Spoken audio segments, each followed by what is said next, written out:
যারা বিক্ষোভ দেখাতে এসেছিল তাদের সঙ্গে কথা বলবো। আপনারা এখানে তাদেরকে পুলিশের থেকে ব্যারিকেড করে লাঠিচার্জ না করা হলেও ঠেলে ধাক্কাধাক্কি করে তাদেরকে ঠেলে সরিয়ে দেওয়া হচ্ছে এবং যতজন রয়েছে তার সংখ্যা কম হলেও তাদের প্রত্যেককে ঠেলে সামনে দেখতে পাচ্ছ। এখানে যারা হিন্দুত্ববাদী সংগঠন থেকে যারা বিক্ষোভ দেখাতে এসেছিল তাদেরকে এই মুহূর্তে যে কজন রয়েছে তাদেরকে সরানোর জন্য ধাক্কা দিয়ে এখানে প্রথমে আটকে দেওয়া হয়েছিল এবং ধাক্কা দিয়ে তাদেরকে সরানো হচ্ছে। ঠিক বাংলাদেশ দূতাবাসের ঠিক বাইরে দেখতে পাচ্ছ মহিলা পুলিশ কর্মী রীতিমতো টেনে হেঁচড়ে নিয়ে যাচ্ছে এবং তাদের এই যে এখানে খালি এখানে নয় পরপর বাংলাদেশে মানুষকে জ্বালানো হচ্ছে, আমরা মরে যাব কিন্তু প্রতিবাদ ছাড়ব না।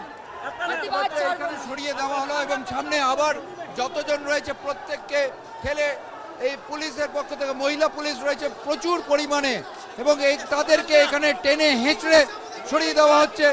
এই দূতাবাসের ঠিক ব্যারিকেড যেখানে ছিল প্রথম ব্যারিকেড ভেঙে প্রত্যেকে ঢুকেছিল এবং তারপরে দ্বিতীয় ব্যারিকেডের এখানে যারা রয়েছে তাদের যে কজন রয়ে গেছে তাদের প্রত্যেককে এই মুহূর্তে দেখতে পাচ্ছ বলপূর্বক সরানো হচ্ছে।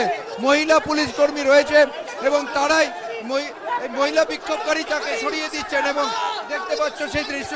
কি বলবেন?